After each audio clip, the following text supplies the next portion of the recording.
There's a version of you that you would hate if you ever met it. Not someone else. You. Right now, something inside you is making decisions for you, ruining opportunities, destroying relationships, keeping you stuck. And the worst part? You think it's normal. According to Carl Jung, if you don't face this part of yourself, it will control your entire life. Let me show you something most people ignore. There was a moment, maybe you remember it. Everything was going right. You were close to something, a breakthrough, a relationship, an opportunity, and then you changed, you delayed, you pulled back, you said something you shouldn't have said, and just like that, it was gone. Why did you do that? Be honest. Why do you ruin things when they start working? Why do you become someone else at the worst time? Why does success feel uncomfortable or deeper? Who took over in that moment? There's a part of you that you buried a long time ago, not because it disappeared, but because it wasn't acceptable. As a child, you learned, don't be too angry, don't be too emotional, don't be too much. So you adapted. You became more polite, more controlled, more acceptable. But what happened to the rest? It didn't disappear. It became your shadow. And now, it doesn't ask for permission. It takes control. Let me ask you something uncomfortable. What if the version of you that you show the world is not the real you? Your shadow doesn't look evil. It looks like, I'll do it later. They're not right for me. I don't feel like it today. But behind those thoughts is something else. Someone finally treats you right. And they're kind, consistent, present, and at first, it feels good. But then, something shifts. You start overthinking, pulling away, finding flaws. You feel irritated, bored, even trapped. And eventually, you leave or push them away. Then later, you miss them.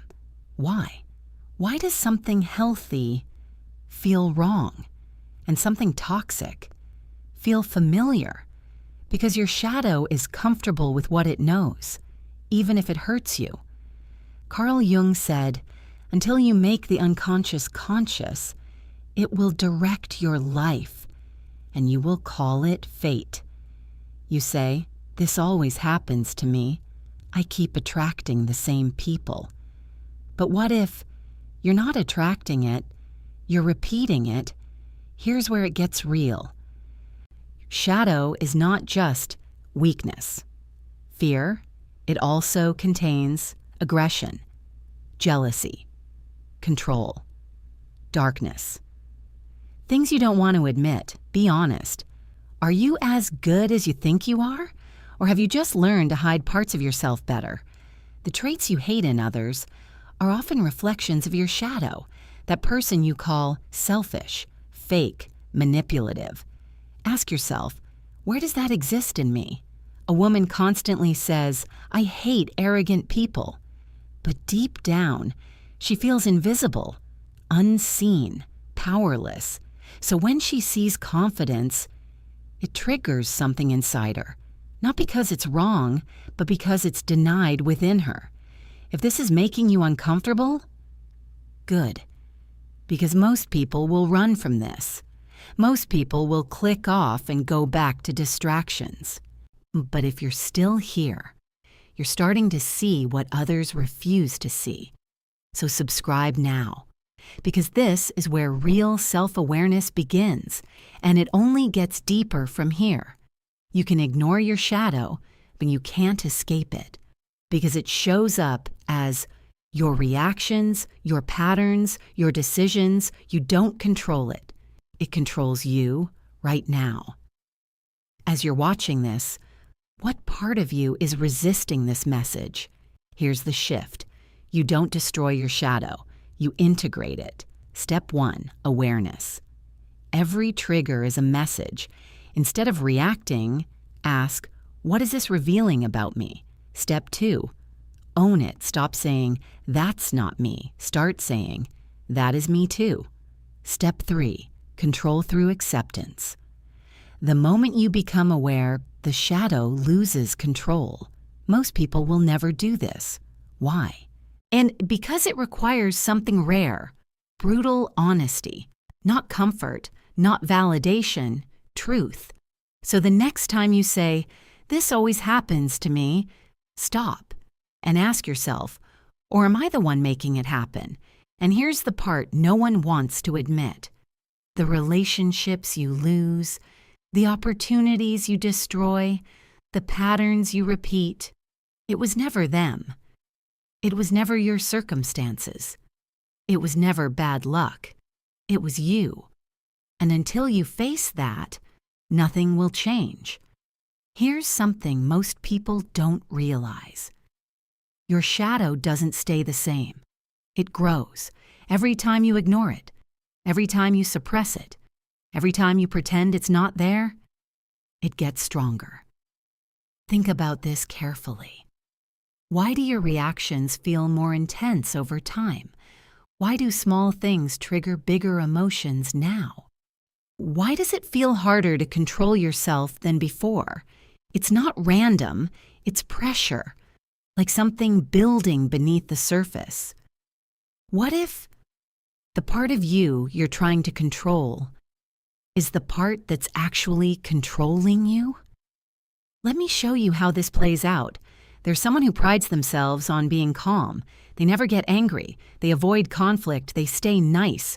For years, it works. Until one day, something small happens, and suddenly, they explode. Not a normal reaction. A complete loss of control. Words they didn't mean. Actions they regret. And afterward, they say, that's not who I am. But it is. It's just the part they refuse to see. How many times have you said, that's not me, when deep down you knew it was? You think you're one person, but you're not. You are. The version of you you show the world and the version of you you hide. And the dangerous part? The hidden one has more power. Ask yourself honestly, who are you when no one is watching? What thoughts do you hide? What impulses do you suppress? Because that version of you is always there. Why success triggers your shadow, this is where it gets interesting. Most people think failure triggers self-sabotage, but that's not true. Success does. Someone works for years toward a goal. Finally, they get the opportunity. Everything is aligned. And then they hesitate. They delay. They second guess. They pull back. Why? Because success creates exposure, and exposure creates risk, and risk activates the shadow. Your shadow doesn't just fear failure, it fears being seen. What would happen if people saw the real you? What if you're not afraid of failing? You're afraid of becoming who you could be. Your relationships are mirrors, not of who you think you are, but of who you really are. Why do the same arguments repeat? Why do you attract similar personalities? Why do your relationships follow the same pattern? Because your shadow chooses what feels familiar. You don't fall in love with people. You fall into patterns. You meet someone new, different face, different personality, but somehow the same ending. Why? Because the shadow doesn't care about who, it cares about what feels known. This is one of the hardest truths to accept. Your mind prefers familiar pain over unfamiliar peace. Why does chaos feel normal? Why does calm feel uncomfortable? Because your shadow was built in what you experienced repeatedly. So let me ask you something uncomfortable. Are you choosing what's good for you, or what feels familiar? The illusion of control, you believe you're in control, but are you? Think about your last emotional reaction. Did you choose it, or did it happen? Did you decide to feel angry? Did you plan to overthink? Did you choose to sabotage, or did it just take over? Control without awareness is an illusion. Here's where most people stop, because this part is not easy. Facing your shadow means seeing your flaws clearly, accepting your darker impulses, letting go of your perfect self-image. Who are you? Without the image you've built? The person you think you are, and it might be a mask. But here's the turning point. And the moment you stop running, everything changes. When you can say, yes, I have darkness. Yes, I have flaws. Yes, I am capable of more than I admit. You take your power back, because what you are aware of no longer controls you. Right now, you're starting to see it. The patterns, the reactions, the hidden parts. But here's the real question. What are you going to do about it? Because awareness is just the beginning. And what comes next is where most people fail. Meanly, you've seen exactly how people try to face their shadow and why most of them make it worse. Because confronting your darkness the wrong way can destroy you faster than ignoring it.